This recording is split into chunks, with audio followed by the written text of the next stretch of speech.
second Sunday of Christmas. On this second Sunday of Christmas, my demo shared with me this cute little box.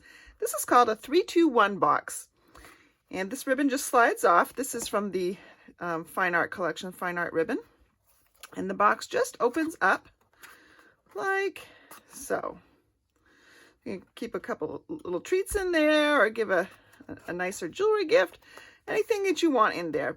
But it gets its name because it measures 3 inches by 2 inches by 1 inch deep. So a 3-2-1 box. We have boxes I've made that are 2, 4, 6, 8 boxes, and that's about how you score them. But this one is all about the measurements. So let's get started. You can actually get 2 boxes out of 1 sheet of cardstock. We need to cut our cardstock at 4 inches by 9 inches. So here's our 4-inch cut. And then I need to get out my ruler. And there's my 9-inch cut. The rest is scoring and using scissors. Now you can score with this. When I'm creating boxes, however, I prefer to use the Simply Scored tool. And it has measurements up at the top, and it has a stylus built in. And I moved my camera so you could see a little bit better about what I'm doing. On the short side, so with your short side up by this top ruler, you're going to score at 1 inch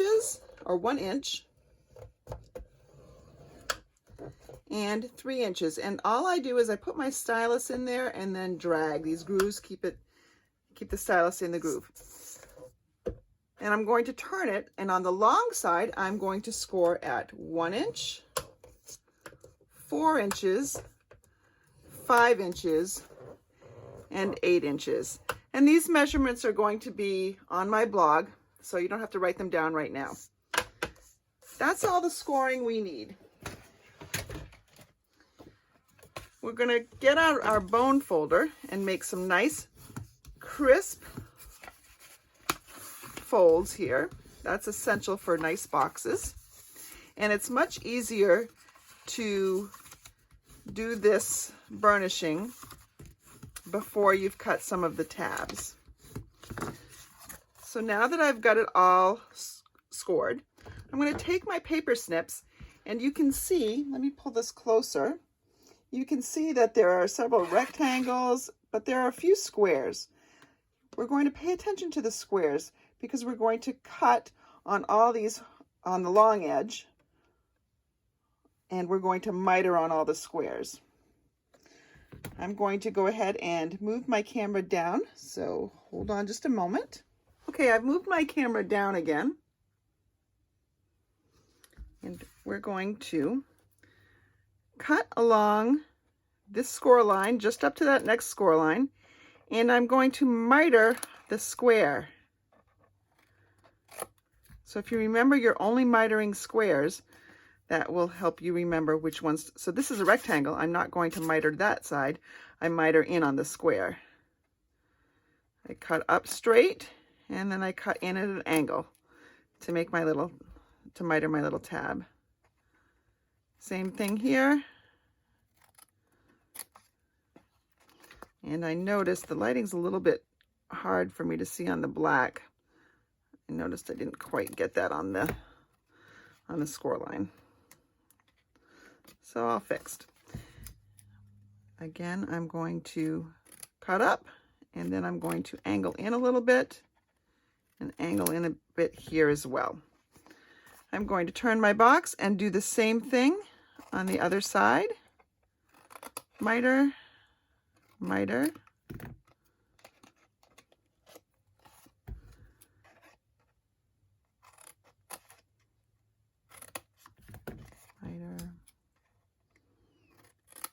Cut on the square side for my angle. And the last one down here. And our box is mostly done. And get these little pieces out of the way. You're going to flip it over And it's easiest if you actually decorate it before the box is put together. I prefer to use paper that does not have a direction to it for this. If it has direction, you have to cut it in several different pieces so that you always get things right side up. I'm using the Peaceful Prints Celebration paper. If you haven't seen it yet, it's got these fun little deer that actually gets punched out with a deer punch if you have that. It's got a nice checkerboard on the back. Seen me use the trees before, the backside of green dots, a birch looking paper with some pretty Christmassy stripes, which is what my box was here, and some green snowflakes with some green, I don't know, pine needles on the other side. And then we've got some Sahara sand little deer print with trees and some plaid. So that is this great Christmas paper that is free with a $50 purchase during Celebration. I actually have a scrap piece right here. I don't need to decorate every single panel. I really only need to decorate the top and the 4 sides that show when it's sitting on a desk. For the measurements, I need a 2 3/4 piece by 1 3/4, and that is for this front piece. And you can make it a little bit bigger if you want. If you want less border, you could make it 2 7/8 by 1 7/8, but I'm sticking with a 3/4. So 2 3/4 by 1 3/4, and then I need 2 of the 2 3/4 by 3/4. So 3/4 of an inch is right here. 3/4 of an inch right there. And I need another 3/4 of an inch, which is what that is, but I need it by 1 3/4. And I need 1 more of these. Probably should have picked the larger of the 2. So 1 3/4, or 3/4 by 1 3/4. So you can see I was starting with a relatively small scrap of paper, and I still have a pretty good amount left. Doesn't take a lot of the Designer Series paper. I'm going to adhere this to my base first, and I'm just using regular snail for this part. You can use the green glue or any other adhesive you want here. That looks good. And then these smaller pieces go on the bottoms and the tops, or the front and the back, or I'm not sure how you want to describe this.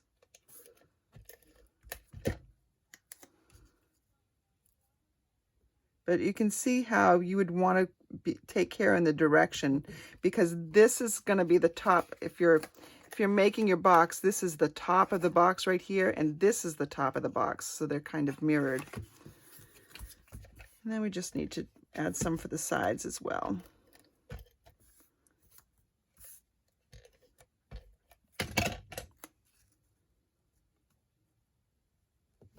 Ooh. Moved it right before I put it down.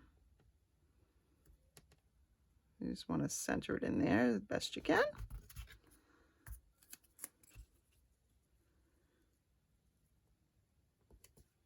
There we go. Now for putting the adhesive on our box, I'm going to be using the Stampin' Seal Plus. You can also use tear and tape. That works really well too, but this Stampin' Seal Plus, it's a little bit easier to use than the Stampin' Seal. It's a bunch of little tabs, really. It's different. It's weird. But this is very, very strong. It's not forgiving at all. Tear and tape really isn't very forgiving either. I don't know. Let me show you up close. Can you see the lines in there?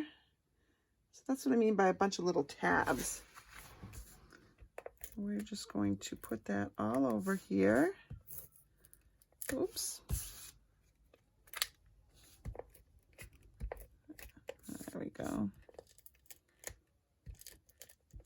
And you don't want to be too, you don't want to press too hard down when you're hearing this. Otherwise, you're going to end up tearing your paper a little bit. So don't be a bully. Just nice and gentle. And that's actually the trick that I found that makes the Stampin' Seal work as well, too. Just a light touch goes a long way. We're going to start with the back of the box. We're just going to bring this corner up so it's a nice 90-degree angle. And I know it's difficult to see on black. I don't know why I keep choosing black for my boxes. I did that when I was doing the adhesive holder too, not long ago. Then I'm going to attach this one to the back as well, because really the back is the bottom of the box and we want the bottom of the box to be pretty sturdy.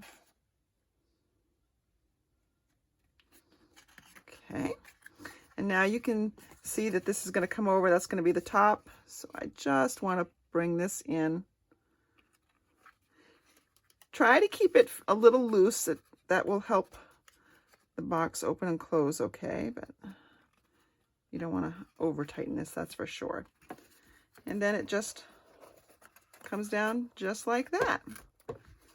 If you want, you can take a little circle punch if you have it and insert it in here. Let me show you. It just makes a little bit of a tab to help open it. You can do that. And then all you need to do is take a piece of ribbon and tie it around. So I've taken and cut a piece of the glittered organdy ribbon from the mini catalog. And see how these kind of stick out a little bit? This ribbon is just going to hold those in and make it a prettier box. This glittered ribbon is fairly stiff. So if you're looking for a very soft and supple ribbon, this is not it.